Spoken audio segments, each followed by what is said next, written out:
brought to you by Dogra A1 Digital Hearing Aid Center Jammu, offering special discounts for senior citizens and reimbursement scheme for government employees. उपराज्यपाल मनोज सिन्हा ने बुधवार को कहा कि corona के खिलाफ जम्मू कश्मीर ने जो रणनीति अपनाई है उसका असर संक्रमितों की घटती संख्या और मृतकों की तादाद में कमी में नजर आता है। हम सभी के समग्र और समन्वित प्रयास का नतीजा है कि आज जम्मू कश्मीर में कोरोना संक्रमितों समेत सभी प्रकार के रोगियों के उपचार की क्षमता पहले से कहीं ज्यादा है।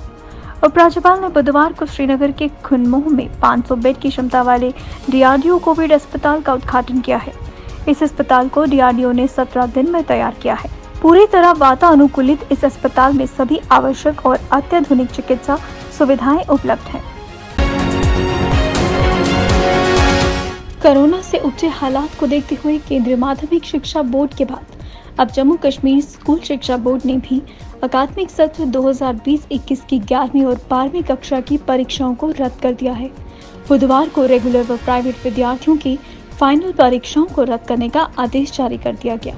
उपराज्यपाल मनोज सिन्हा ने ट्वीट कर ये जानकारी दी।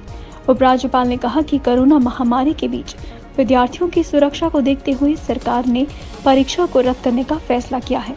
उपराज्यपाल ने कहा कि पेपरों की मार्किंग और परिणाम संबंधी योजना की जानकारी बोर्ड शीघ्र जारी करेगा। 6 महीने बाद अचानक People's Alliance for Gupkar Declaration के घटकों की बैठक में कश्मीरी नेताओं के तेवर नरम पड़ते दिखे।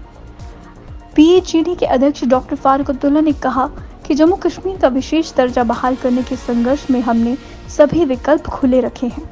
जब भी केंद्र सरकार हमें बातचीत के लिए आमंत्रित करेगी, हम इस पर जरूर चर्चा करेंगे।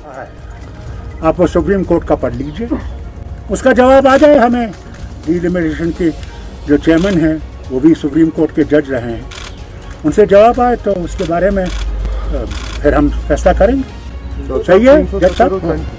खुद आप जानते हैं कि आज सूरत क्या है हमारी। भीषण गर्मी के चलते जम्मू संभाग तो तप ही रहा है, कश्मीर के लोग भी बेचैन हो उठे हैं। बुधवार को श्रीनगर का अधिकतम तापमान और बढ़कर 34.7 डिग्री सेल्सियस पर पहुंच गया। वहीं जम्मू में पारा 43 डिग्री के करीब पहुंच गया। इस ऋतु का ये सबसे अधिक गर्म दिन रहा। ये सामान्य से 6.8 डिग्री अधिक है। मौसम विज्ञानियों के अनुसार इससे पारा और तेजी से चढ़ेगा। जम्मू कश्मीर में कोरोना संक्रमण के मामलों में लगातार कमी हो रही है। बुधवार को संक्रमण के 1098 नए मामले सामने आए। फिलहाल कश्मीर में मामले अधिक सामने आ रहे हैं। प्रदेश में 17 लोगों की मौत हो गई। जम्मू कश्मीर में संक्रमित लोगों की संख्या 3,03,749 पहुंच गई है। इसमें से 2,69,769 लोग स्वस्थ हो चुके हैं। सक्रिय मामलों की संख्या 19,852 है। बुधवार को 3,046 लोग स्वस्थ हुए। जम्मू कश्मीर में ब्लैक फंगस का एक और मामला सामने आया है। प्रभावित को जम्मू के मेडिकल कॉलेज अस्पताल में भर्ती करवाया गया है। इससे जम्मू कश्मीर में ब्लैक फंगस के मामलों की संख्या 18 पहुंच गई है। जम्मू में पारा 42 डिग्री सेल्सियस के पार क्या पहुंचा, बिजली ढांचा भी हाँफने लगा। रही सही कसर कुंडी डालकर बिजली चोरी करने वालों ने पूरी कर दी। नतीजन Jammu power distribution corporation limited को आगे आकर लोगों से शाम 7 बजे से रात 11 बजे तक बिजली उपकरणों का कम से कम इस्तेमाल करने की अपील करनी पड़ी। कॉर्पोरेशन ने लोगों से सहयोग मांगते हुए कहा कि इस अवधि के दौरान एयर कंडीशनर का इस्तेमाल ना करें और जिन बिजली उपकरणों की जरूरत ना हो उन्हें बंद रखें। इस दौरान लाइट भी कम से कम ऑन करें। ट्रांसमिशन की कैपेसिटीज़ हैं वो काफ़ी हद तक बढ़ाई गई। इसी प्रकार से अगर आप डिस्ट्रीब्यूशन में आएंगे तो यहाँ पे 2 तरह की स्कीम चल रही हैं। वो स्कीम जो सेंट्रली स्पॉन्सर्ड स्कीम्स हैं जिसमें काफ़ी सारे 33 kV सब स्टेशंस और उसके एसोसिएटेड ट्रांसमिशन लाइंस और उसके साथ वो लाइंस काफ़ी सारी या वो सब स्टेशन जहाँ ऑगमेंटेशन की ज़रूरत थी उसमें भी ऑगमेंटेशन की जा रही है। श्री माता वैष्णो देवी भवन पर कैश काउंटर में लगी आग की घटना की जांच शुरू कर दी गई है। एफएसएल की टीम के साथ ही पुलिस के अधिकारियों ने घटनास्थल का दौरा किया है। इस घटना में 5,36,000 रुपए की नकदी सहित लाखों का सामान जल गया है।